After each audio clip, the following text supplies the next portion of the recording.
Welcome to the Kinda Krunchy podcast, where we talk about all things health and wellness.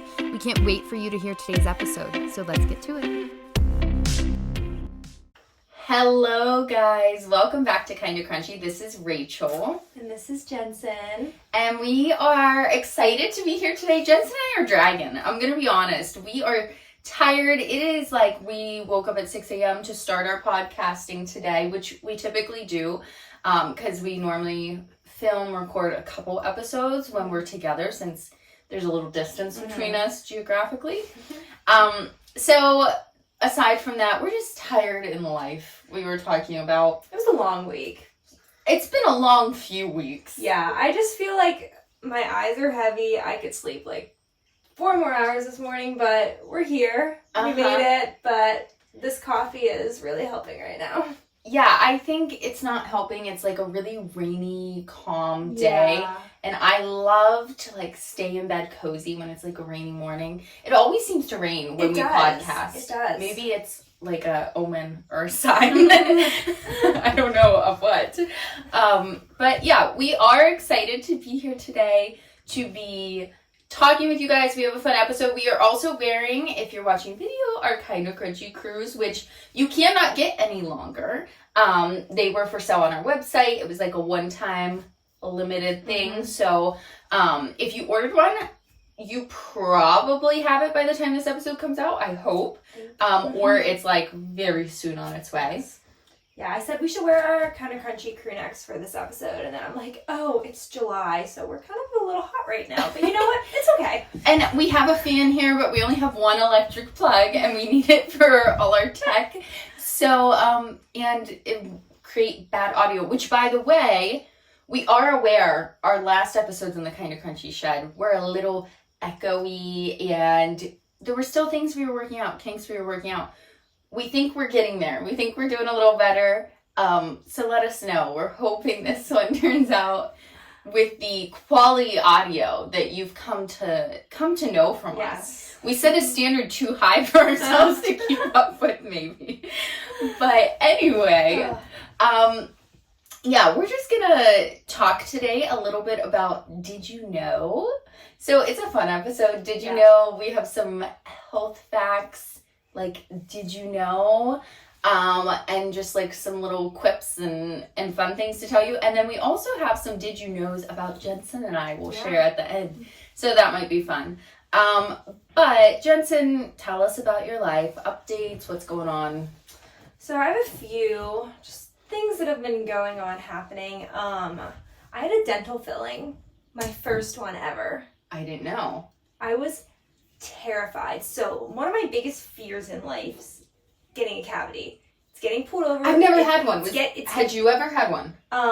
No. So technically it wasn't a cavity. Okay. So apparently when like my tooth was growing in, like this was like something when I was like younger. They were saying it's kind of like a little hollow, like the way it came in. And they were like, it's not an issue, but you might have to get a filling someday, basically. So they always would, like, anytime I would get like a scan, they'd be like, they'd notice it, but they're like, it's fine right now. And then they just decided, like, well, we should probably get it filled. And I'm like, okay. Like, it's probably something I should, like, look into. Like, you know, the health. There's a lot of opinions on oral care. I was just like, and I don't get cavities. Like, I haven't gotten one before, so it's not like I have lots of them. But I was just like, I just said yeah. So I got a filling. And it wasn't that bad, but, like, the Novocaine shot is, like, a lot. Like, it, like, I just thought it was going to be, like, a pinch, and it was, like, they, like, it feels like they're, like, pressing into, like, when they're in your jaw, it's, like, going into your ear. I don't know. It was, like, it wasn't the worst thing in the world, but it was a little worse than I thought. But it went fine. I was so scared, though. I, like, said to the dentist, I'm, like, I'm terrified of this right now, just so you know. She's like, it's okay. You're going to do great. And I was like, okay. But it was fine. You've never had one? No. So I hate the dentist. I hate it, but I go every 6 months. Not every 6 months. Yeah, that's what it'd be because it's twice a year. Yeah, okay. Yeah. I go every 6 months faithfully. I get my teeth cleaned. Growing up, my parents didn't have dental insurance. I don't have dental insurance now. I did with my old job. Now we don't. So, like, you pay out of pocket. Yeah. So my parents purposely would pick the cheapest dentist in town. And like, my parents didn't give us bad care or anything. They're just like, you know, same difference. Well, he didn't have any, like, dental hygienist or anything. Like, he does it all himself. Does a lot of work on the Amish. He's, like, old and really rough and old-fashioned, and he does the cleaning himself. And my dental experience as a kid was just, like, you go and get your teeth cleaned, and, like, you're just a wreck. He's, like, slashing your gums. Like, it is not gentle. And I'm just, like, hypersensitive, I think, already sometimes to, like, certain sensations. And yeah, so I think that just traumatized me, and I dread going to the dentist. I hate getting my teeth cleaned, that feeling. Really? More than anything. Oh, I like that. Oh, it, like, gives me chills in my spine. And so it takes everything in me to go to the dentist. Mm-hmm. And I've never even had a filling or a cavity or anything. All I've ever had done is my teeth cleaned. I did have my wisdom teeth out, but I got put under for that. Yeah. And that is my biggest regret in life, because it was semi-elective, and wish I hadn't. That was a whole... We should talk about that on an episode. We should do an episode on, like, dental and, like... We should! That's a good idea. Yeah, I can share my story. I got a big infection, and it was disgusting. I remember hearing about that. But satisfying, and yeah, we'll have to... That's a tease. We'll be doing an oral health episode in the future. But I was saying, having a cavity is one of my, like, biggest fears. So I did, like... Why?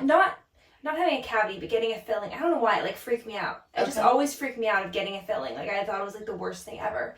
That and getting pulled over by a cop. Those are two... You've never been pulled over? Never. To this point. I'm, like... It's because Jensen's such a good girl. She's, like... I am... Well, this is... I think it all stems down to I'm a rule follower. Mm-hmm. I don't want to get in trouble. Like, it's like if I had a cavity, oh, you're bad, you're in trouble. You get pulled over, bad, you're speeding. Like, I think it's like this in my mindset, like, if I do these things, I broke the rules. So I think that's why that they're, like, fears in my mind. That's crazy. Yeah. I'm just going to get into it. The first time I was ever pulled over was right after I had gotten my license. Oh. And Logan was in the car with me. We were dating. We were going to his family picnic. We were driving ahead of his parents. I don't know why we didn't ride with his parents. Mm-hmm. So we got to, like, they live in the country, so back roads that go onto the highway. And he was like, okay, just sit here and wait for my parents. And then he was like, no, go. And then he was like, sit here and wait. And I just was feeling like, what am I supposed to do? Because they were taking forever. So then he was like, no, we should just go. Well, no, just wait. And then I was like, well, what if another car comes? And I was like 16 and a new driver. Logan didn't even have his license at this point because he's a procrastinator. He waited forever to get his license. So then I finally do pull out, and it's like where I'm pulling out is a double lane that comes up a hill, and it's onto 36. I think I know what you're talking about, yeah.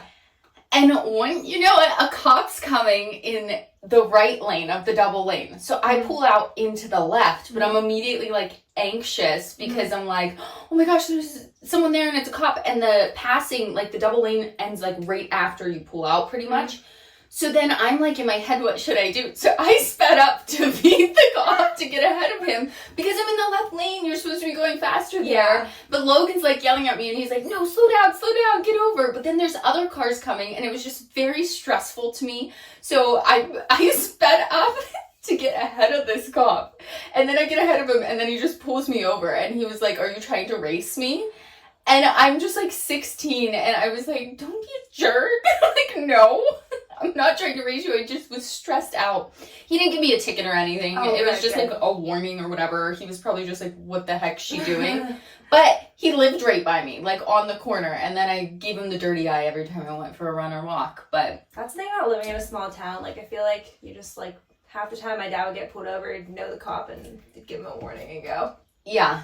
So that's... I've been pulled over one other time after that. And I got a ticket and I went to court and fought it. Because that's who I am. Go Rachel. With my pictures and everything. And did you win? I did. Oh. On a handwriting error from the cop. And it was funny because I was a handwriting instructor at the time. And he said, you can't verify it's my vehicle. He wrote an 8 instead of a 3. He said, well, it's supposed to be a 3. And I said, well, maybe he needs OT for his handwriting because it's really bad. And then the judge was like, we can't verify that's a 3 for my car year. So he was like, we can't verify it's her car. That's crazy. So I got all my points taken away that they gave me and all the money. Wow. Yeah. That's awesome. Yeah, so I have one more life update, and then I want to hear all about you. This life update is something I'm going to talk about. New movie that you're going to see that I just saw, Sound of Freedom. Yep. This is a public service announcement to anyone listening to this podcast to go see this movie. We saw it, I guess, last weekend, and it had come out like 3 weeks ago. The theater was still sold out. Mm-hmm. I know that like the budget for this movie was like very minimal, and like just in like a few days or a week or something, like they were just like blowing it out of the water. Human trafficking is a very real thing, and I think this movie brings a big light to it, like a light that it's happening everywhere. And they said that more people are enslaved now than when slavery was actually legal. And just, I think it's a very well done movie too, of like, you could take like kids in like maybe middle school or high school, and like it's not too graphic, but you could have like a conversation with them about it. It definitely like was a very heavy movie, but I think they did such a good job with it. It just very much brought an awareness to something that's like happening in our world. So if you're debating on, it's probably not in theaters anymore at this point actually, so what am I saying? But whenever it comes out on some platform, you should definitely see it, because I think more people need to be brought aware of this. Can I add an aside? I was waiting for you. I knew you were going to have an aside. All right, so that movie, the character that it's after was essentially created to mimic this man in real life who does this human trafficking rescue. When I was in Haiti, we worked kind of adjacent to this guy. He does a lot of work in Haiti. I've never met him. He's not like a friend. Really amazing stuff he's doing to rescue people from trafficking. What I want to say though is I think this is bringing a ton of awareness to the problem, and people are like, oh my gosh. But I think if you become aware but don't do anything, it's even more, like you're even more guilty of being part of the problem than if you just weren't aware. So if you did watch it, if you're going to watch it and it like tugs on your heart and prompts you, I think act on that in some way. I'm not saying like you have to go out and rescue trafficking survivors, but I think definitely finding a means to support other people who are doing that in some way. And I do want to say like this is really impactful in that they show like the trafficking rescuing, and that's what this man does a lot, is like he goes in and does like these full crazy operations and rescues people from trafficking. There's a lot of aftercare that has to help happen there, of like counseling and like reassimilating them to culture or family and things like that.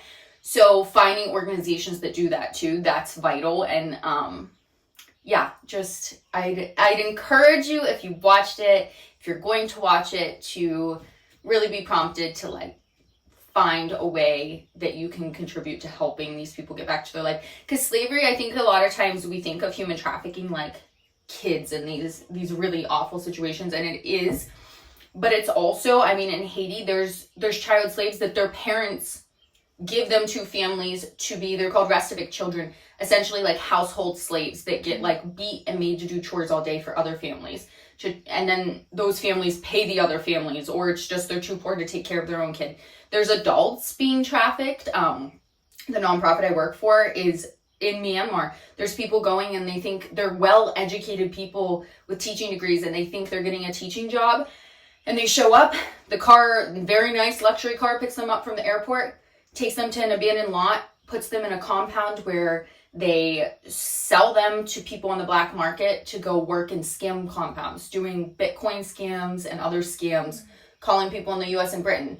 And I just think that's crazy, because like you get a phone call from like a scam, or you hear about it and you're like, those people are awful. And it like, getting that story from my partner over there and hearing that was like, these people are being trafficked into this and then like beat and forced to work in these scam compounds, and then they have the guilt of it. It's so far stretching, but do something. Be prompted to do something. Well, that's really interesting. So my friend Erica, she doesn't work for them anymore, but there's in you're listening and you're from Lancaster, you've probably heard it's called North Star Initiative. Okay. They basically help rehabilitate like girls that like were sexually trafficked, and they like get them back into the real world. And that's like a big organization out in like the Lancaster area, and it's amazing what they do. My friend Erica worked for them, and like she did their like marketing and stuff, and like they like had like new merchandise that they were like selling, and just like needed new flyers, and like I actually modeled for their like company. Oh my goodness. So like there's like a postcard. It's actually still in a few stores. I've seen it, and it's like it says some kind of quote about like, I forget what it says about like trafficking, but there's like a picture of me on it. Oh my gosh. I know it's weird because I was like, oh, like but like what I'm saying is like that's a great organization like you could donate to that's local, because sometimes I feel like when you're donating to like global organizations, you're like, is this actually going there? I don't know. I feel like there's like that stigma sometimes. There's a lot of CEOs that get very high pays at nonprofits. Yeah. That your funds are sometimes going to. I work in the nonprofit world, so I'm and I have. So I think finding a local places, like if you're like looking where to start, like there's a lot of local places that you can make an impact with.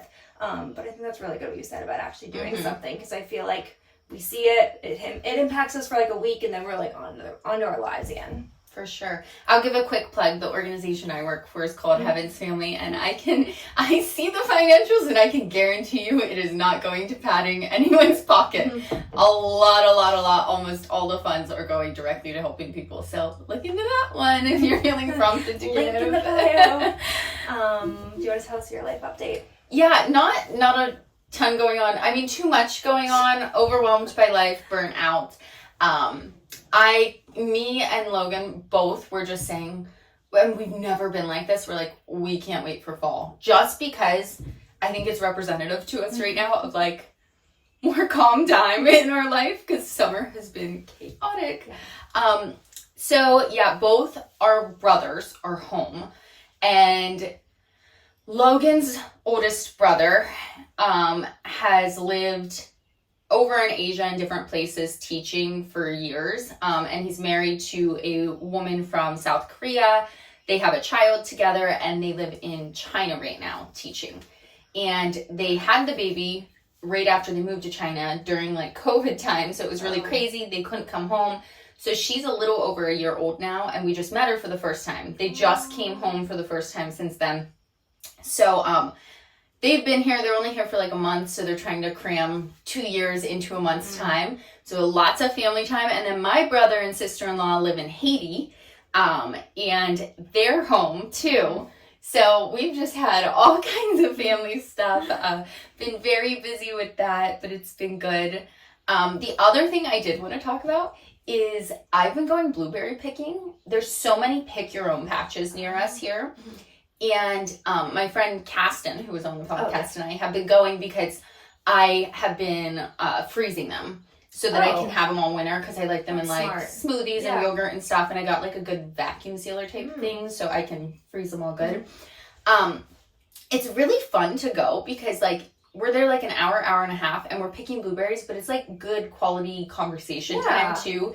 And we're like on separate bushes, but still can talk. But our first time going, we literally got there and it started like thundering, and we're like, uh-oh, are we gonna be okay? It was like the biggest storm we've had this year, like thunder, lightning, downpour soaking us. And we were just like standing under this little shed thing like, is it gonna pass? But it really cooled it down, and we got a little wet, but then we waited it out for like 10-15 minutes, and then it calmed down. We went out and we picked in the rain, and it was actually like serene. I really enjoyed that this summer. That sounds so fun. Blueberry picking has been on my like want to do this summer, and I haven't done it yet, but I'm glad you have. I need to prioritize that, because that's such a good idea about freezing them. Yeah. Because I would just get like a thing, and I'd like, it'd go bad for the week, I'd eat what I could, but then like the thought of freezing it, like you're gonna end up saving so much money, because I'm sure it's a lot cheaper to pick your own than like buying from the store. Yeah, I thought I was gonna be in my canning era this year, and I have experimented with some light canning. I don't have a lot of pantry space, but we did get a deep freezer. It's still in transit. My parents offered to keep it at their house because we do not have the room or ability to have one where we're at, just with the way the house is set up, until we move. So I have lots of freezer space. So it makes sense for me for like fruits and veggies to freeze. Things like bone broth or pickles, like I'm gonna can. But yeah. That's exciting. Yeah.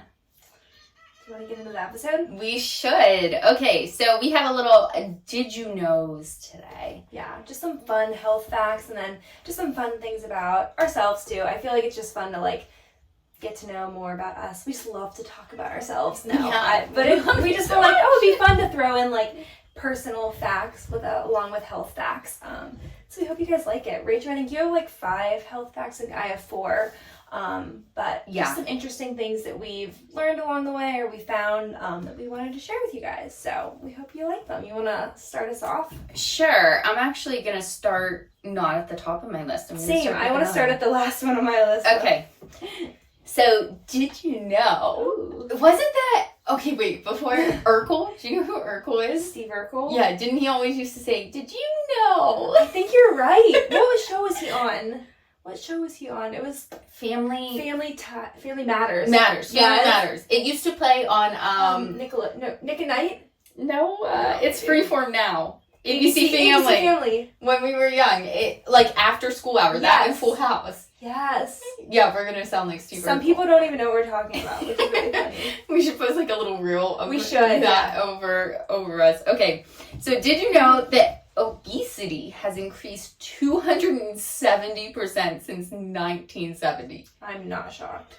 That's wild. That's not even 100 years.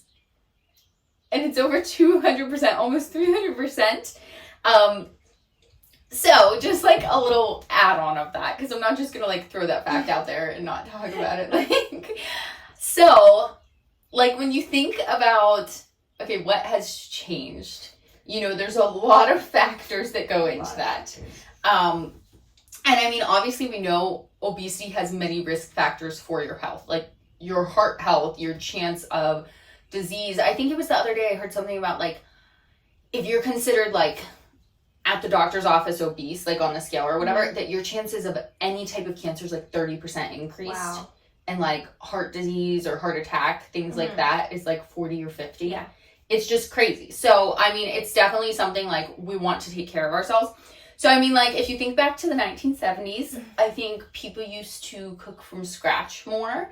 There wasn't as much readily available like fast food. Yeah. Like even where we live, Punxsy, we're always like 10 years behind on getting things. So like whatever you have in Lancaster or Pittsburgh or wherever, 10 years later we'll catch up. So like the cute coffee shops, we're like 10 years later we did our first coffee shop. So the fast food restaurants are kind of like that here. But even here, like we have like every fast food restaurant now. Yeah. Well, not every fast food. Wait, did Starbucks open yet? Not yet. Okay. Still being built. Okay. Maybe by the time this comes out, but not yet. Seed oils are more common and additives, dyes, pesticides than ever before. If you look back to like the laws that have changed with farming, with our food since the 1970s, how they spray the crops, what they spray them with, how frequently, even just like restaurants switching from like lard and tallow to seed oils. People also used to eat more of those whole animal fats and whole animal products. That used to be way more common. And yeah, I mean, like industrial farming techniques, our fruits and veggies are now, people say 38% less nutritious than they were in the 50s. Is that because like the soil isn't as like nutrient dense too as well? Yeah, because they've depleted the soil with the agricultural practices. They also try to grow the crops faster. They spray them with basically wheat and feed, which has been proven to give cancer, but they spray, like all our wheat is pretty much sprayed with that. And that's why you can eat European meat and not get sick, but eat American meat and get sick. Yeah, so lots has changed and it's not your fault. Like, that's what stinks is like, you could literally eat the same diet and live in Europe and not be obese. That's actually what my fact's gonna be. So okay, let me just steal yours. Go into it, Jensen. Well, I just was gonna, before I go into it, I just want to add on, like, we are so sedentary now. Like, just looking back on, like, even kids when they would, after school, you'd go play outside with your neighbors. Now, like, kids just go, like, they play their Xbox or they're laying on their phones. And, like, you start that young and it's, like, that trickles into adulthood. Like we sit at jobs all the time where we're at a desk where like more people were doing like manual labor, or just people in general. Like when you're outside, you're more likely to be moving around than you are sitting down when you're inside just watching a TV. So I think like that's the big focus I feel like of mine, is just trying to move more, which is, it's so sad that we have to like focus on that, but like our lifestyles have just like become where we're just like sitting more. Yeah, my husband like keeps getting all this low back pain, and like we're 26, 27, and I'm like, you're too young, which he does do a lot of golfing, and that can be, I guess, a lot of rotation like in the pelvis, low back area. But I told him, it's because you sit in a desk all day, every day. And he's been trying to incorporate more walking and stuff. I was like, get a standing desk, like wear sneakers. He's trying to stretch more, but I'm like, that's gonna wreck your body more than like if you worked in heavy construction every day. Like, I sitting at a desk just sucks. That's why I like the days that I can like work from home, because I feel like I just get up and move a little bit more rather than sit at my desk. Or even like when I'm at my job, like sometimes we have to like run things to the post office, or like I always like volunteer for that stuff, or I'll like taking out the trash, like just so I'm like able to like move more. That's my job right now. Is like hybrid, and I'm almost completely from home, but we were going one day a month. Now it's one day every week and even in my old job in the schools, like I was always running and moving because I was going classroom to classroom. Like I have to have an active job like that.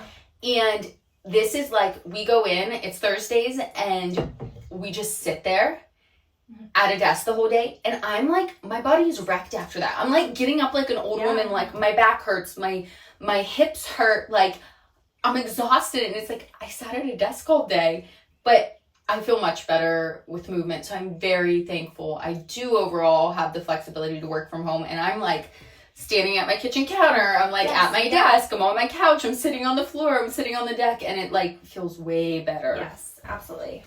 So that leads into my next fact. Did you know? We don't have to say that every time, but it's kind of fun. The US and Europe food regulations are very different. So in the US, the FDA allows new food ingredients unless they're proven harmful, which can include GMOs, growth hormones, chemical preservatives. But in Europe, they require the additives to be proven safe before approval, and have banned the use of growth hormones and severe chemical additives. So there's 8 ingredients. I'm not going to read them all because I can't pronounce them. They're commonly used in the US, but not in Europe. There's one that's a growth hormone, something used to bleach flour. We're like the test group. The coloring agents. And I'm going to post this. I have a note to post it. There's this account that, I think her name's like the Food Babe or something. I don't know. I think I've seen her. You've seen her, and it's like she has a US version and like UK version, and I have just like ketchup pulled up here. And the ingredients are so different. Like ours have all these colorings and natural flavorings, whereas like the UK version is just like sugar, salt, spice. Like all of their products are under so much more scrutiny than ours. Like that's why when like I've had so many conversations with people that go to Europe and they eat all the foods and they feel great. One, I think it's also they're like walking around. And you're in vacation mode. Yes, but like people with literal gluten intolerances can have pasta over there. And I know you've bought a European flour. That's because I have heard it said it's not a gluten intolerance, it's a pesticide intolerance. And you're eating wheat and feed every time you eat US made flour. Whereas that pesticide and spraying method is not allowed in Europe. That's why I buy my European wheat. I don't want to be eating wheat and feed. So yeah, that's my fact. We just need to take a trip to Europe now. Honestly, let's go, Jensen. Let's go. Kind of Crunchy abroad. I need it now. What if we just you just go on Kind of Crunchy Instagram? It's like live from Italy. Rachel and Jensen just doing a podcast. Can we like write that off? I was about to say that. I was like, can that be next week? But yeah, so. Okay, so my next did you know is, did you know about body odor? Body odor? Body odor. Tell us about stinky pits, body odor, when you smell.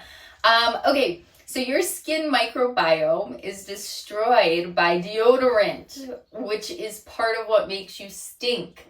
So you have certain bacteria And literally why your armpits smell is because they're feeding off of like the sweat that's coming out of you. That's what creates the smell, is the gases they're releasing as they're feeding. Almost like, you know how, like if you're making sourdough or a yeast bread, it's eating the sugar. Yes, yeah. And that's like how it grows, and then you can smell that yeasty smell. Yeah. It's like what's happening to your armpits is like you're releasing the sugar in the scenario, and they're feeding off it, and then it creates that stink from their gases, right?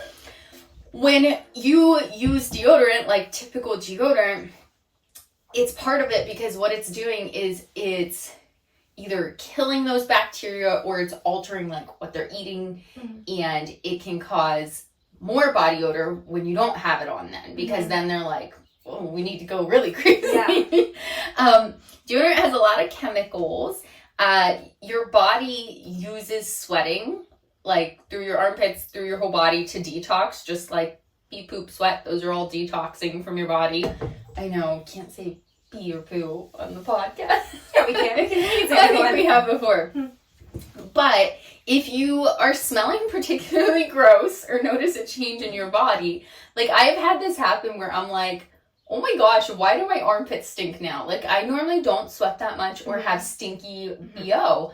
And then like if I notice, I'm like, oh my gosh, I'm like stinky. Why? Your body's probably trying to detox something out of it because that's one of its detox pathways. And it's also very close to where like a lot of your lymph flow goes to like get out and detox. So this is a big detox area in the armpit area. So I would definitely like, if you notice increased body odor, I would say take it as a sign. Don't be like, oh, I need to get stronger deodorant or extra deodorant. Take it as a sign of like, I need to help my body like detox better. So cleaner diet, more movement, more water, electrolytes, things like that. And honestly, like with that type of lifestyle, it does help reduce that beyond just like the deodorant. Yeah. I've also noticed when I do drink coffee more regularly, I'm stinkier. Really? So that might be a note for people. I don't know if there's anything there. Coffee causes body odor, but I have very sensitive nose, so that's why I think I notice. Wait, can I out myself for something real quick? Please out yourself. Don't judge me on this, but I don't wear deodorant every day. I don't either. Like I don't need it. I don't have it on today. Well, going off that, I rarely wear deodorant. Like, unless it's like a really hot day. Okay, this makes me feel better because Logan looks at me like, okay, Logan wears a lot of deodorant. Like, he like has like, does like 1 million swipes a day. I swear he goes through deodorant so much. And I think he's just like programmed to like, you just grow up like, oh, I have to put on a lot of deodorant. First off, sometimes it like bothers me. Even like natural irritation. That's how I am. Like you were saying, like our body wants to like detox. Like I feel like I don't want to clog it up. And no one has ever, and I've told Logan this, like if you ever notice that I smell bad, like just let me know. I'm not a big sweater. Like I like run a marathon and like look decent after. Like I'm not a big sweater. Like it's just who I am. So I don't really feel like I need deodorant because one, I've never like, no one's ever told me I'm smelling bad. Two, it's like I'm not a big sweater. So I really don't wear much of it. So, but if you're ever with me and you notice I'm not smelling the greatest, please let me know. I'm always like, Logan, if you notice, like tell me. And he never has. I mean, it's like I never wear it, but like majority of the time I don't.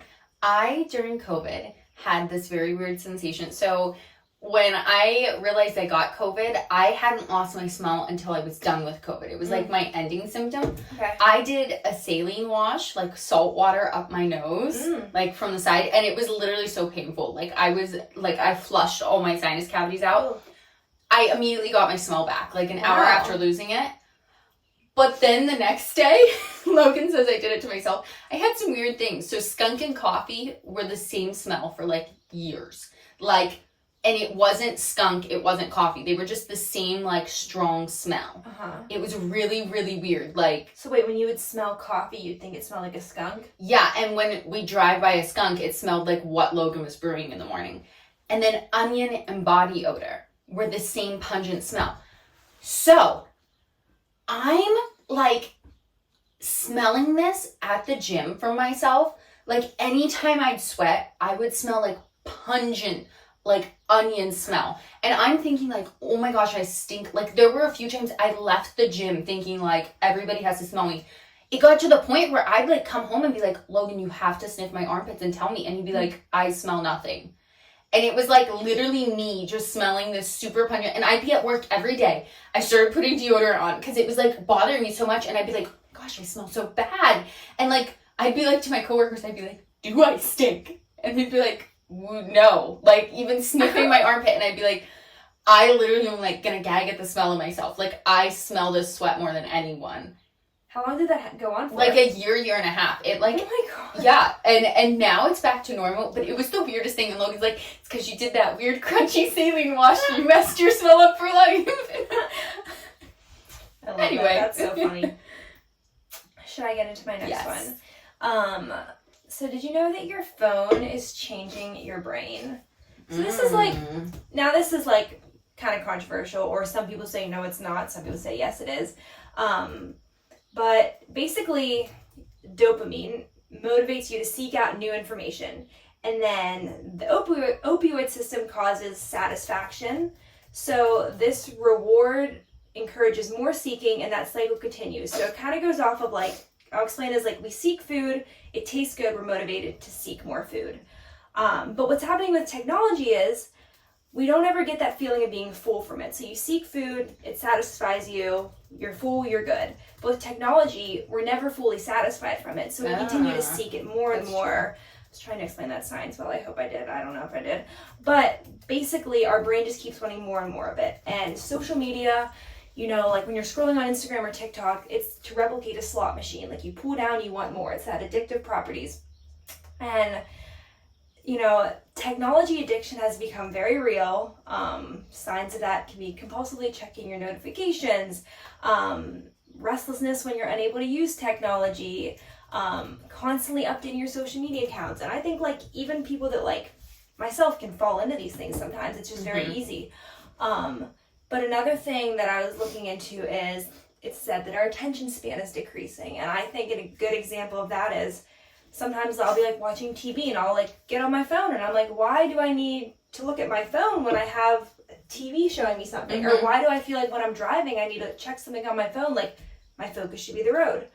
Yeah, driving, it's like you're like, I need to pick up my phone. I need a podcast. I need something. And I'm like, what is wrong with my brain? Yes. I've always been like, I can't focus on a movie. Like it is really hard for me to keep my attention without doing something else. But then I'm like, oh my gosh, like what is wrong with me? Yeah. Like I need constant stimulation. Yes. Even like you just try to like sit for 5 minutes and your phone's inside or something and you're like, what do I do with my life? Yeah. Or you forget your phone and you're like, well, what if someone's trying to contact me or what's happening or what am I going to have in my hand? That's funny. I have a life update about all my new tech mantras on another episode. Okay, I'm excited. Here. So I will get more into that. The one last thing I want to add with that is, it's saying that it's not decreasing our memory, but our need to use our memory. When's the last time you memorized someone's phone number? I don't. It's like we used to always memorize phone numbers. Can I share a fun fact? Yes, my Logan has everyone's phone number basically if he has ever seen your phone number since middle school, he can tell you anyone's phone number even if we haven't talked to them since middle school. It's a true gift. He's a numbers guy. I couldn't tell you Jensen's phone number right now. I just literally memorized Logan's phone number like a few months ago. Yeah. Well, and it's funny, like I look back at elementary school, I could tell you everyone in my elementary school's class You had to call them. Their phone numbers and their birthdays. Like I could literally tell you like people's birthdays that I have not spoken to in 20 years. Wait, let's talk about when you wanted to play with a friend, and maybe you didn't have this. I had this because I lived near a lot of my friends. You had to call their house phone and their parents would pick up and you'd be like, Hey, is Rachel there? Yeah, is she there? Can she play outside? Yeah. I remember. And they'd be like, no, she's busy right now. And you'd be like, okay, I'll be outside if she wants to play. Okay, I have to say one of my fond childhood memories is me and Alyssa, we would, after school, and there's a few people I did this with, but I remember I would go to my parents' like computers, like the big part, like the big back, and I would call her up, we'd call each other on our home phones, and we would play on Webkins after school. Yes, Webkins and was we such like, a thing. That's where the programming started. And they'd be like, go into this. Wait, the cash cow. Wasn't that the and game? You could play that was the best and game. You could play games with each other, and you could like, oh. I remember it was like high school. I like re-downloaded Webkins, and it was still just as fun. Yeah, I think that's the thing though. Is it was like still connective with friends, even like MySpace back then and those things. Now it's like we're laying in bed next to our partner, both on our separate little boxes, scrolling, and then like, are you ready for bed? I'm ready for bed. Mm-hmm. We put our phones down, one kiss, turn the opposite way. Yes! Like, and it's like, what is like there's a video I saw like years ago that impacted me of like the two people doing exactly that, but then they take the phones away, like Photoshop them out, and then you just see like these two married people just like staring, doing nothing, and then like completely disconnected. That's and I'm so just sad. like, ah, what is life? Yeah, so here's a reminder to get off your phone, and I'm saying that to myself because I am very, very, very guilty of it. Yes, it's a constant battle. Yes, do you want to go on your next one? Yeah, my next one is, did you know water can actually make you unhealthier? Ooh. So, please drink your water. Okay, but our water can have a lot of chemicals in it.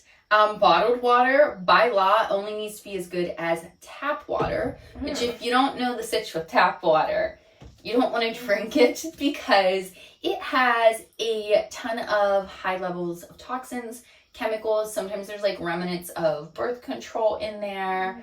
All kinds of bad chemicals that can really like not be good for you to consume. Is tap and well water, are you saying those are the same? So tap water is more like city water, okay? So like well water would be a better like from a water treatment plant. Yeah. Okay. Well water is going to be a better alternative. Well water though can have high like levels of iron, or the pipes it travels through, things like that can affect it. If you are buying water in like plastic bottles, bottled water, when it's shipped and like those plastic bottles heat and then they go back to cold, or even if there's like a plastic bottle sitting in your car, the plastic little microparticles will get in that water and you're drinking plastic, as well as the chemicals like BPA and other things. So if you're looking for water to like buy, a glass bottle is always a better option, especially if it's dark colored. It's hard to find glass bottles. I would say your best options are going to be like spring water from a freshwater spring, or well water. Get your well water tested if you have it. And then getting a filter.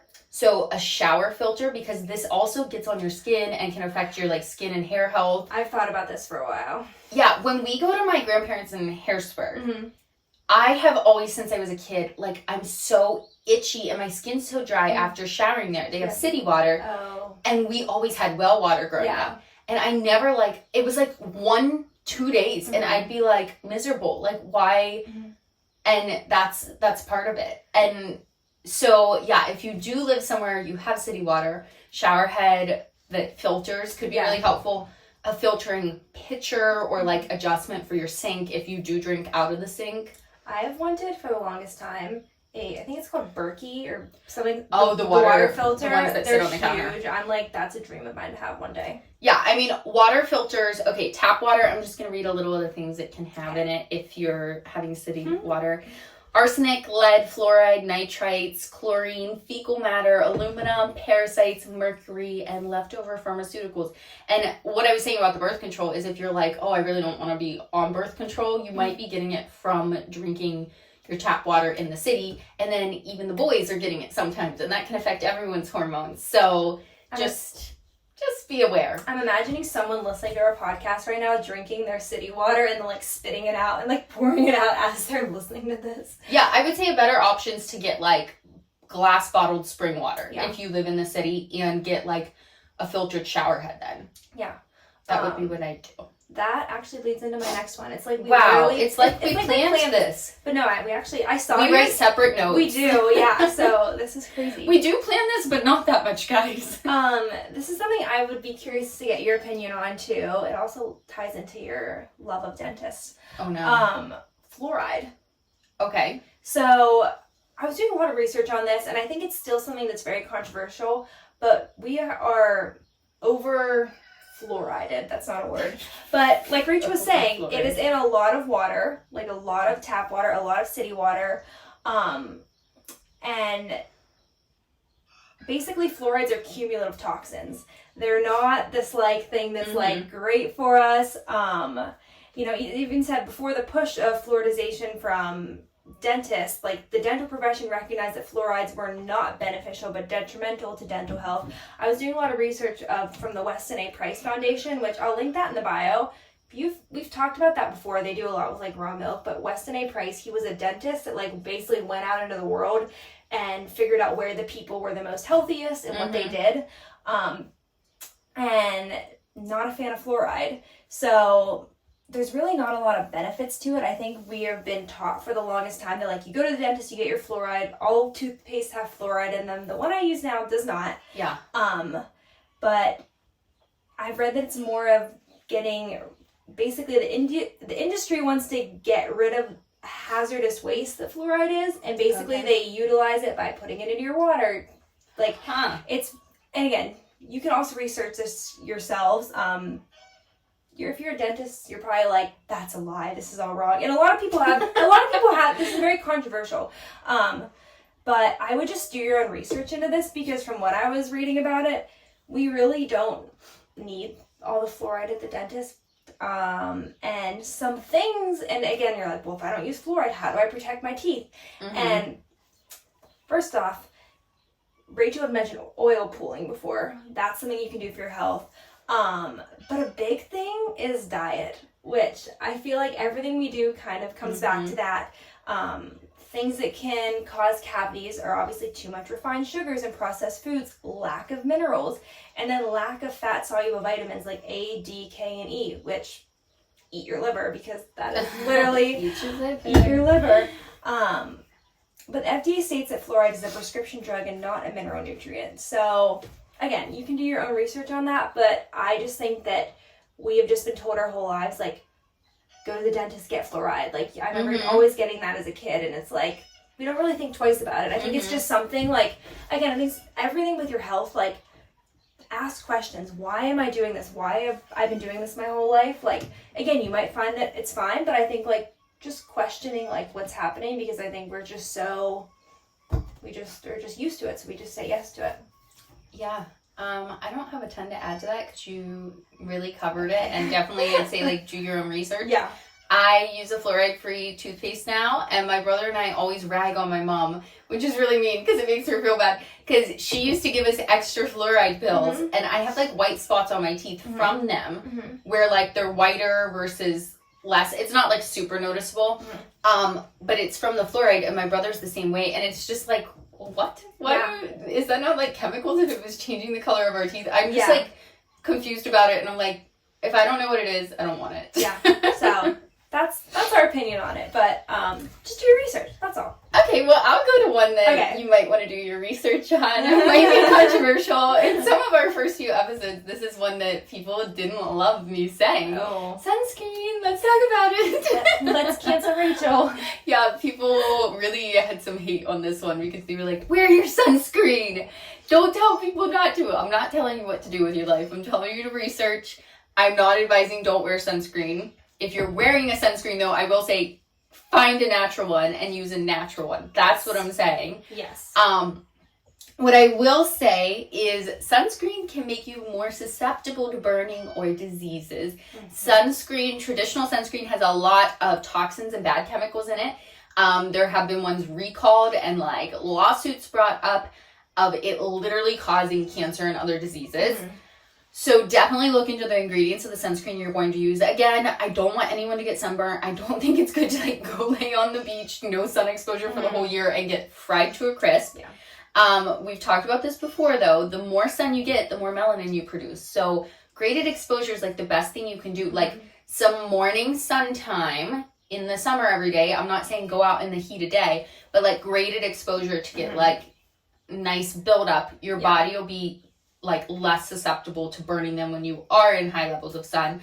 Also, sunglasses can affect how much melanin your body produces, because your eyes aren't able to take it and be like, oh, that's how much sun I'm getting, this is what I need to produce. You're, like, almost, like, putting a little mask on them so they don't know what to do.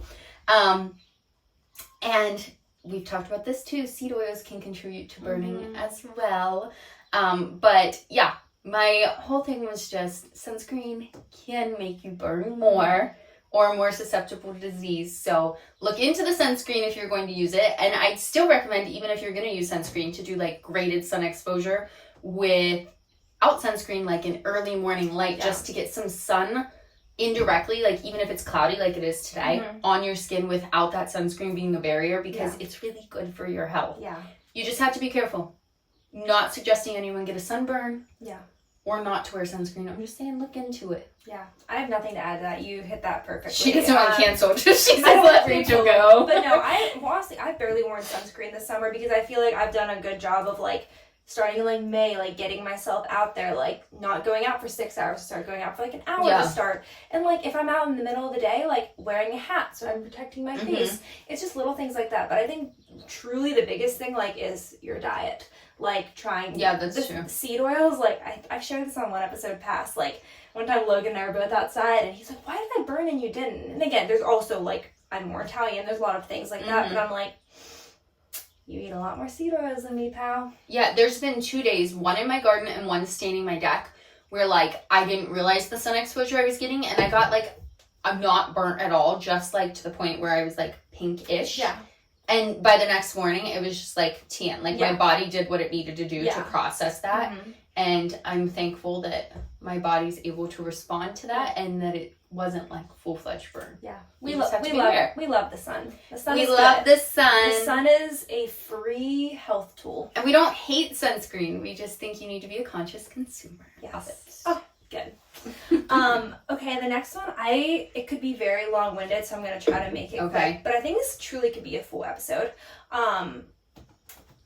This is just all about blue zones, which if you don't know what blue zones are, I think this is fascinating. I have the book in my house. Really? Yeah. So I would say, like, I don't practice all of these, nor do I, like, fully agree with all of them. Like, one of the things that they say is, like, drinking moderate alcohol, like people in these places. But I'll get into it. Yeah.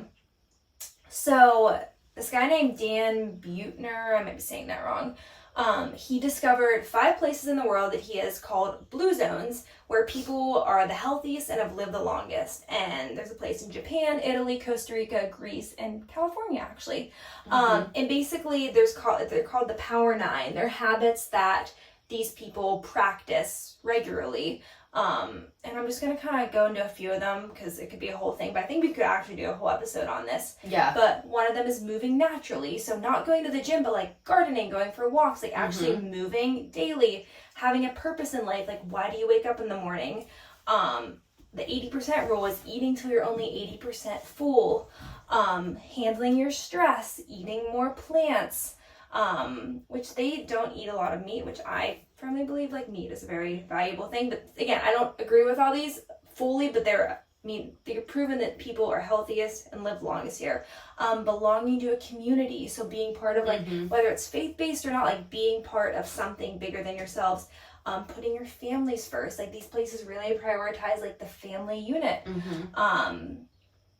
And then just being in a social network of other like healthy people. Like, are you around people that are healthy too? Like just being with people that like make you a better person. Like it's very interesting. I would look into the blue zones after this. We'll link it in the show notes, but I think that could be a whole episode. So it's just a really cool thing to look into. Like, why are these people so healthy and living longer? Can I add a fact I know about the blue zones? Yes, I knew you would have a fact. Tell us. Do you know that all the blue zones eat beans?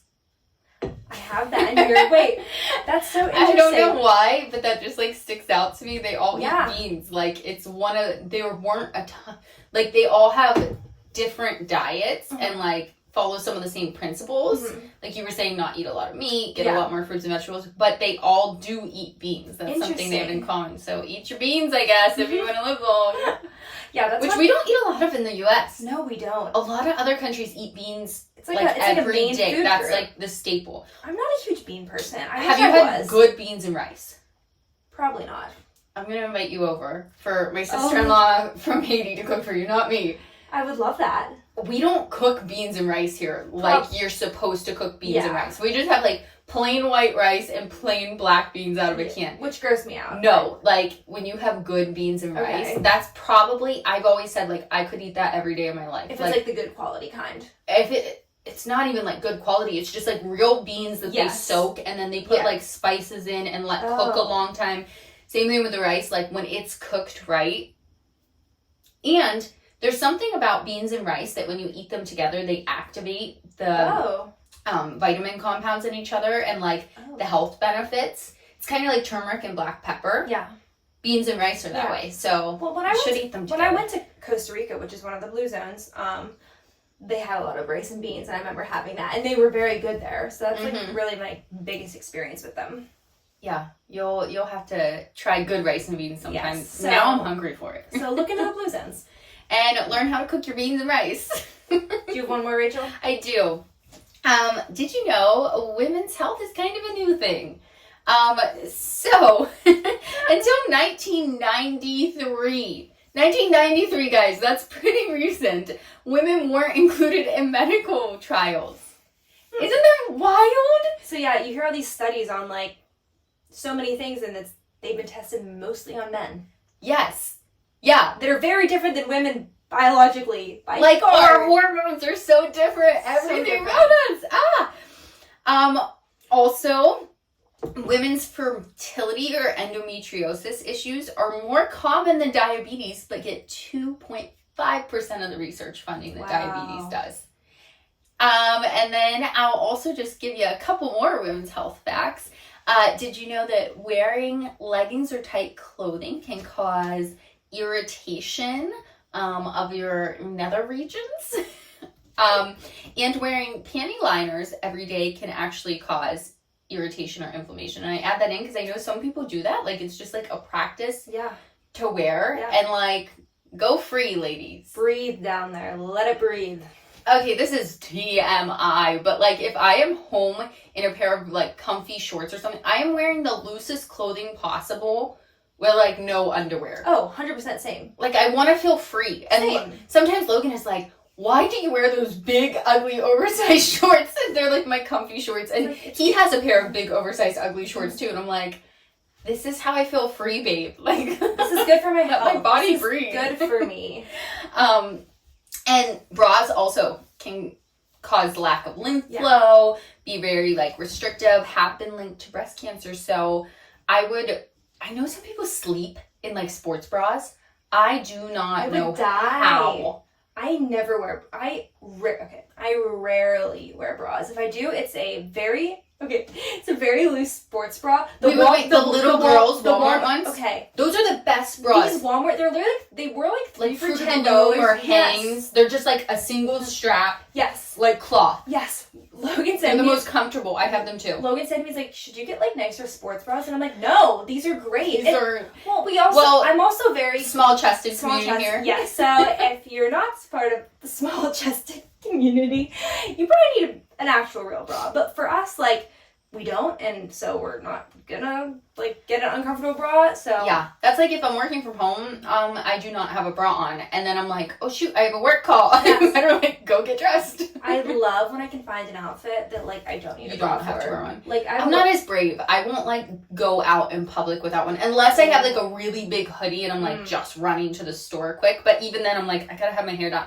and it's like I don't know why I care, but it's uncomfortable for me. But around the house. Like free. Like we have and I feel like a lot of dresses like you sometimes don't need bras for, and we have a wedding today. That's true. Shocker, we have a wedding today. And both the dresses that I'm considering wearing, I don't need a bra for, and I'm so excited. Do you have the little pasties? Yes. Okay, that's all you gotta get, girls. Is some little pasties. Yeah. And you can get cute ones. There's stars, there's hearts, there's circles, flowers. I actually need to get new ones. Mine are cute little flowers. But the one wedding we were at, so sometimes they lose their stick. And we're literally on the dance floor. New ones, though, have super stick. We were on the dance floor, and Logan looked down, and he's like, is that your pasty? And I was like, I picked it up very quickly. But so funny. You needed some new ones. Make sure they stick. And basically, if you don't know what those are, they're just like a little nip cover. Yeah. They're just like a little circle, so you can go braless, but then if you're concerned about getting cold or something like that. Want to know something really TMI? Sure, that's what this podcast is for, correct? So pro tip, if you don't have those, I've used tape. Like, oh, it sounds painful. It really isn't that bad. I like just do like a little tape X over. Jensen! Just like I've done them all the time, but sometimes like I forget about it, and then I'll be like, oh, and then I look down and I'm like, oh, I should take that off. So if you don't have them and you're in a predicament, you don't want to wear a bra, tape is a great alternative. There you have it. What you didn't think you were gonna learn on this podcast today? Did you have any more, or is that all of yours? No, but I just we should get into our just some facts. Did you know was about us? Yes, you can. Or is it my turn or your turn? It doesn't really matter. I'll go first. Fun fact about me. I can't whistle or snap my fingers. I didn't know that. There's like it's like there's no snap. I've got it. Never have.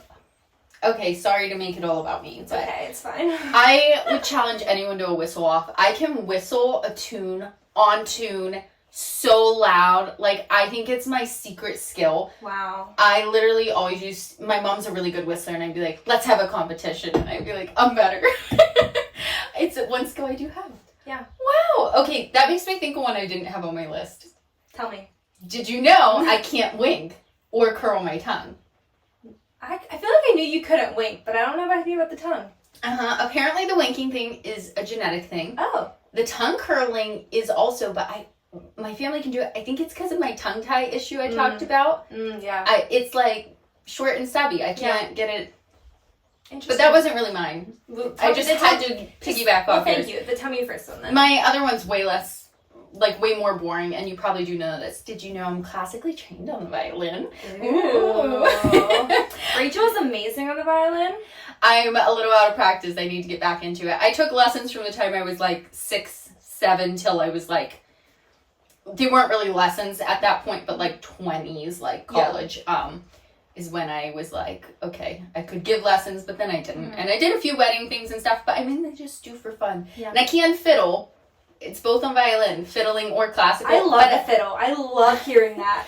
It's a different technique, and I really like the classical. Does something to me. So when I'm pregnant, I'm going to be playing all the time, so my babies get that Beethoven, that Bach, Trotsky, all that. They'll be like little geniuses coming out. Doing the most. Right? Okay, my next one. I might have shared this before, but when I was in college, actually the next two are about college, I studied abroad for 4 months, and I lived in Florence, Italy. And while I was over there, I visited 12 countries, and it was the best time of my life, aside being married to my wonderful husband now. Had to add that. But my favorite 2 countries I always talk about because I feel like there would be like an uncommon one. Beside Italy, I love Scotland, which Rachel has a potential trip plan there. Edinburgh, Scotland, Edinburgh, I don't know. It's Edinburgh. Okay. I just learned this on a Gateway Clipper cruise in Pittsburgh. Do you know Pittsburgh was named after like the same concept of Edinburgh, and it's supposed to be borough. Oh. Just like Edinburgh, even though it's like the UGH. Yeah. So it's supposed to be Pittsburgh. Oh, no, I didn't know that. That's fascinating. It was the most fascinating Clipper cruise. Now I'm going to think about that. I've been telling everyone that fact. I love that and love Scotland, and I also loved Belgium. But not, okay, we flew into Brussels, which is obviously like the capital, but it's called Bruges, which basically just think of like the most cute, quaint little Belgium town that had the most like colorful buildings and canals, and all the waffles and chocolate that was so wonderful. You make me hungry. So that's a fun fact about me. I am so grateful I did that. If any high school or college people are listening, if you have the opportunity to study abroad, do it, because when else in your life can you just like pick up and go to Europe for 4 months and not have any like responsibilities? Even take a gap year. I wish I had. I feel like it was so like you just go to college right after high school. I kept telling Logan, I'm telling our kids to take a gap year, either go nanny in Europe or Hawaii, like lead ATV rides or something crazy that you're never like. Once you get settled down or whatever, it's 1 year. You're going to be 1 year behind in college if you want to go to college or whatever. Like, why not go experience something like that?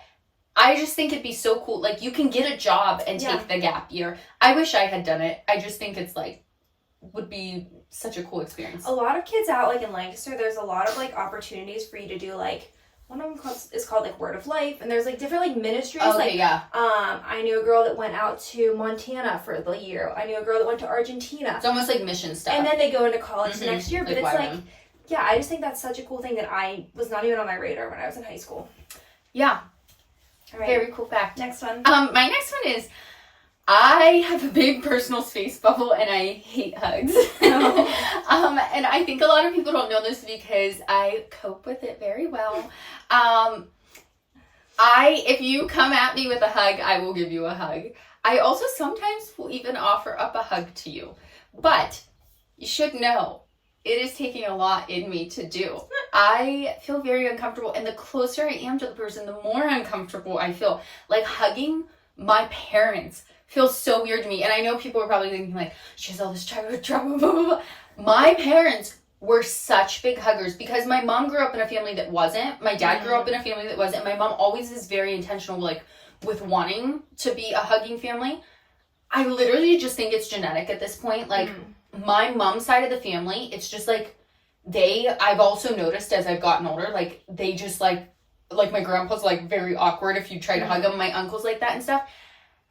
It's like, and it's not just hugging, it's just like personal space. Like, if I'm talking to someone and they're too close to my face, it's literally like making me averse to them. Like, I'm so uncomfortable, I'm crawling in my skin. And don't, like, be weird around me if you know me in real life, because I am fine. I realize I'm the problem.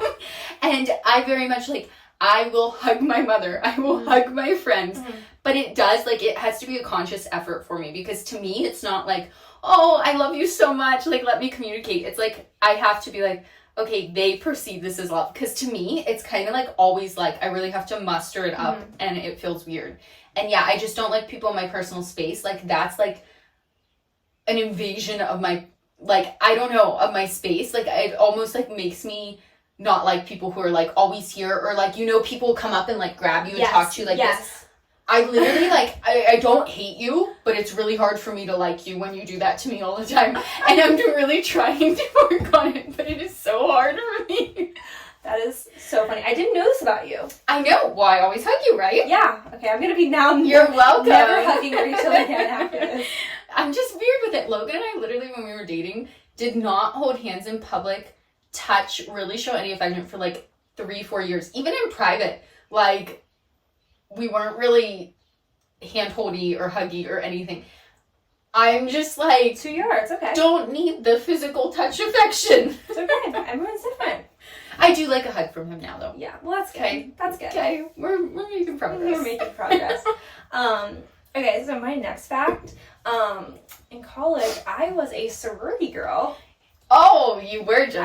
I was actually a business fraternity and sorority girl. I, like, did the most in college. I was just going to say that. I look back on college and I made the most of my 4 years. But, so my freshman year, I joined a business fraternity. One for, like, the networking and stuff, which ended up getting me my first job. So that was a plus. And, like, my best friends, like Kirsten and Madison. I wouldn't really know them if it wasn't for that. So really cool. But my freshman year, I was just all about, like, that was my pre-Jesus years, as I think I've discussed, and I was just kind of off the rails with enjoying the fun and the party scene. So I joined a business fraternity for the business aspect, but also the social. And then I was like, it's not enough. I need to be more social. So I was like, let's join a sorority. So I joined a sorority my sophomore year, Kappa Delta. I'm so far removed. I know. have no idea about that world. Funny. Like, I could tell you all, like, the Greek letters. I knew, like, we had our very specific, like, chants and songs and, like, rituals. And I think, like, it actually, like, I'm looking back on, like, my Blue Zone fact, it was more, like, community. the part of being part of something bigger than yourself. Like, we had, like, over, like, 100 girls in my sorority, and then it's obviously part of, like, a, like national network. And I just thought that was really cool. Obviously, being a sorority, like, you know, you do all the fun partying things, but it was cool that, like, the philanthropy part of it is really awesome. Like, we worked with the Girl Scouts, so we did a lot of fun events with them. Like, we'd, like, do crafts and days with them, so that was really fun. We sold Girl Scout cookies, which was fun. But, yeah, so I feel like a lot of people don't know that about me, because it's, like, you know, back in the college years. But Logan always asked, like, would you let our daughter join a sorority? And I'm like, I feel like if, you know, it would be up to her decision, but, like, I really enjoyed it, and I think there's a lot of benefits to it more than just, like, what people think of joining a sorority is.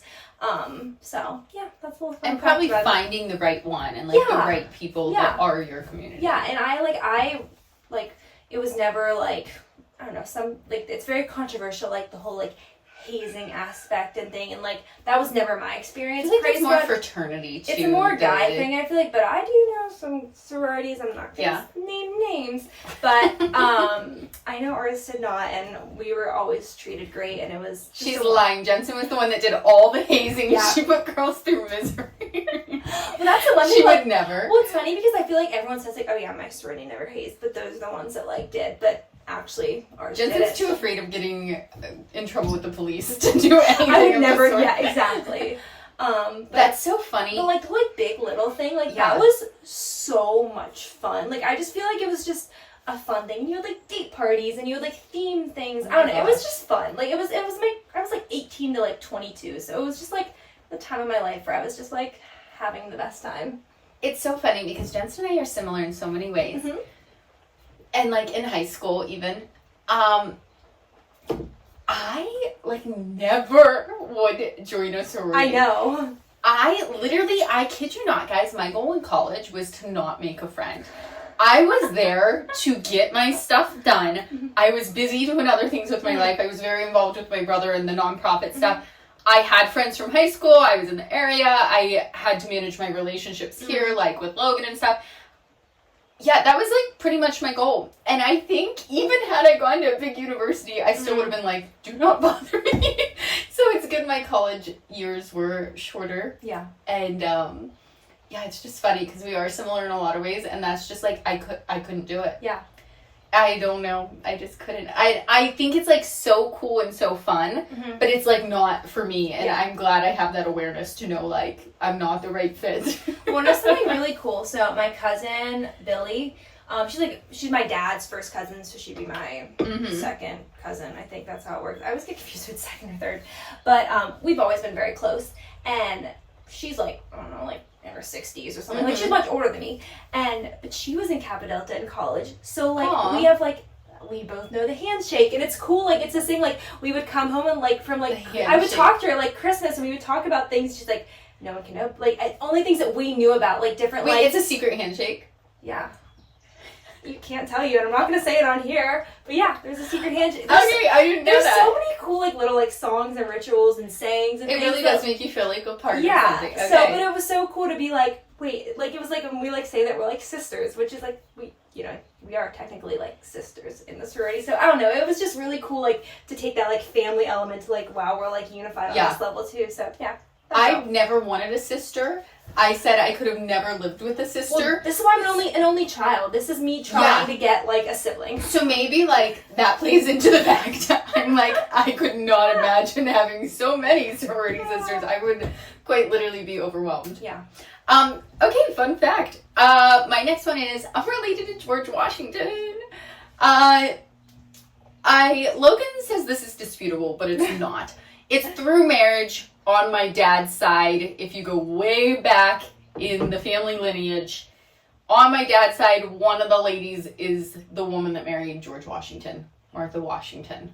That's crazy. So it's a far out marital relation, but it is in the family tree. It is not disputable. Logan just thought I said that for fun for some reason, but it's really true. That is actually a really fun fact.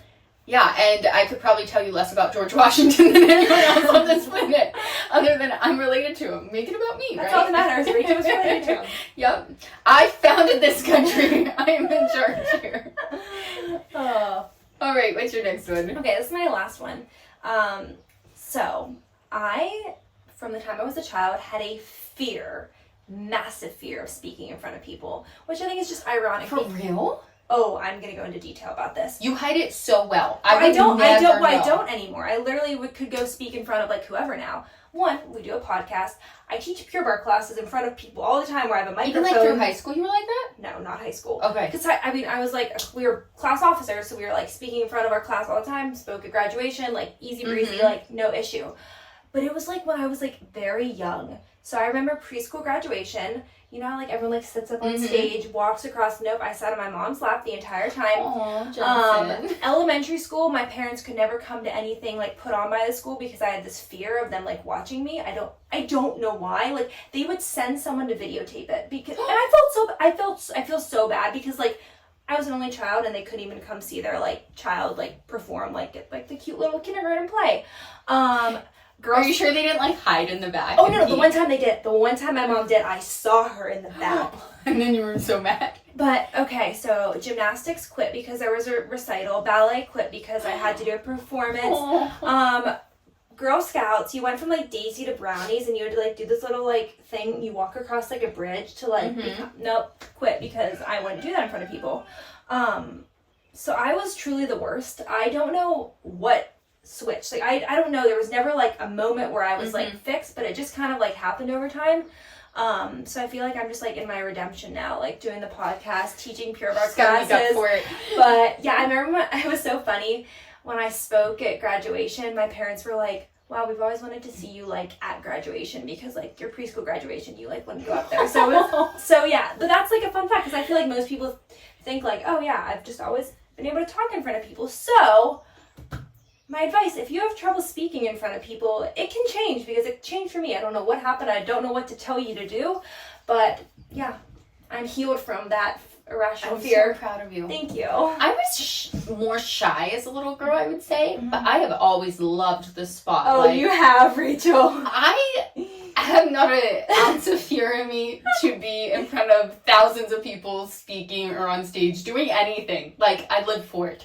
Like, I feel like live for the high of attention. Our like high school assemblies, Rachel would just be like, listen up, everyone. Give like, me the mic. That's my last fun fact. You have one more? Or? I should be famous. I should be on a stage. That's my true calling. We're trying here, to be famous here, obviously. That's the whole intention of the podcast. Okay, my last fact is I have wanted to have twins since the time I was like in middle school. Since the time I found out, I get to have babies someday if I want. Don't know what it is. I'm just always like, I want twins.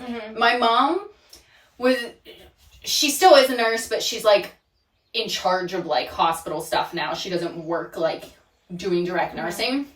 And she's always like, no, you do not. There's so many complications that can happen. I know them, blah, blah, blah. She's like more of a worrier than me. Yeah. And I'm like, do not project that on me. I want my twins. Obviously cannot determine that. It does run in the family. They say skips a generation, whatever.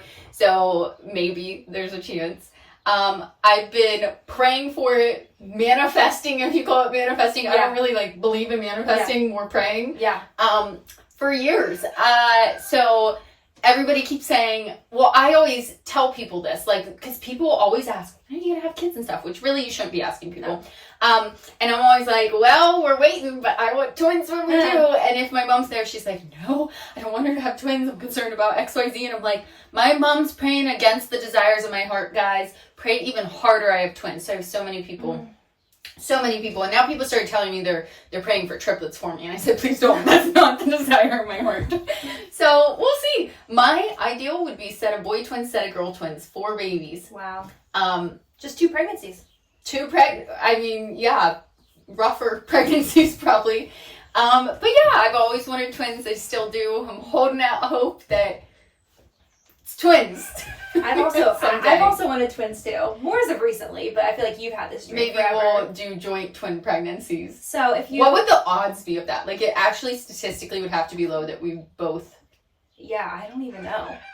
So if you want to pray, you can pray that one day Rachel and I both have twins. And someone's listening to this that has twins and is like, no, you don't want that. I've always said like, I want to have them off the bat though, so I don't know any different of like having one baby. Oh yeah, you know what I mean? True, like, because that would be hard if you had a single and then you had twins, because you're like it's so much harder. Whereas like if that's all you know, then like That's all you know. Yeah. But, I mean, odds are low. I'm praying for it, though. Hey, our God can do anything. Am I dooming myself? But you heard it here first. The one day when Rachel has twins, you're like, oh my gosh, she wanted this her whole life. I heard it on the They're podcast. quadruplets. And I'm like, trying to keep plus 18. Like, that's all I have. Do you have anything else? No, I think that's more than enough info on everything. Yeah. Us we included. hope you guys like that. Yeah, this is just kind of like a fun Did You Know episode. I texted Rachel like a month ago. I was like, we should do like a Did You Know episode. I think people will like that, so hopefully you did. Yeah, it was just like a mishmash of We enjoyed it, so even if you didn't, we always enjoy podcasting. We always enjoy talking. We're like, hope everyone else likes this because we had a good talk. Hope you like it because we're liking it. We're the only listeners of our podcast. We're the only ones enjoying it. No, that's not true. We know many of you listen and we love you for it. Well, thank you guys for being here. If you're watching on YouTube, please subscribe to our channel. We would appreciate it so much. Leave a comment. Like our video. And again, if you're listening on Apple or Spotify, leave us a good 5-star review if you enjoyed this episode. If you don't, just don't leave a review at all then. That's all I have for this week. So thanks for being here, guys. We will see you next week on Kinda Crunchy. Bye. Remember, although we talk all things health and wellness here, this is not medical advice and you should always seek out your medical professional for further questions. Thanks again for listening. Please remember to share, comment, and subscribe to help support our podcast.